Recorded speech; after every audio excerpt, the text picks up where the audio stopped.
Il a marqué l'histoire de la musique et du cinéma en France. Pourtant Stomy Bugsy n'est pas le seul membre de sa famille à laisser son empreinte dans le monde artistique.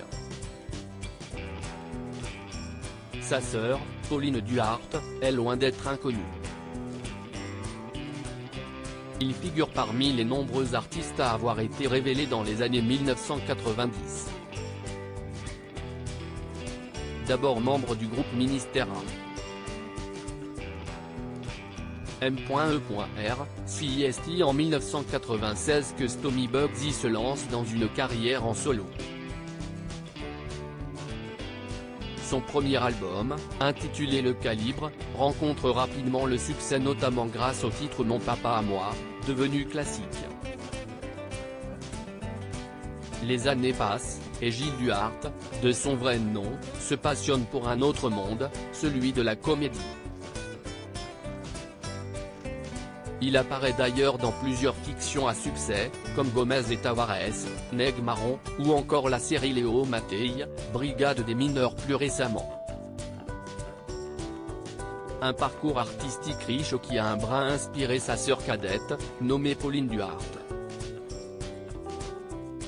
Si son nom ne vous dit rien, Pauline Duarte est pourtant une pointure dans le monde de la musique. Elle a d'ailleurs reçu un prix significatif au cours de la première édition des Flammes, la cérémonie dédiée au rap, organisée le 11 mai dernier au Théâtre du Châtelet. La sœur de Stomy Bugsy primée aux Flammes moins présente à la télévision que son frère aîné, Pauline Duarte est tout de même une figure incontournable dans le monde de la musique. Elle dirige, depuis l'année 2020, le label spécialisé Rap&R''N''B intitulé Epic Records, une filiale de Sony. Son équipe et elle ont d'ailleurs reçu le prix du label de l'année au cours de la première cérémonie des Flammes.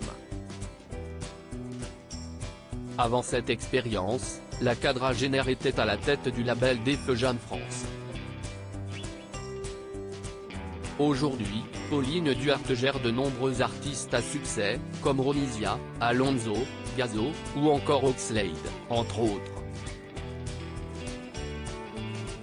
Son impact est si grand qu'elle a aussi figuré dans le classement des 20 femmes les plus influentes du monde de la musique par le magazine Variety en 2021. Une véritable consécration pour la famille Duarte.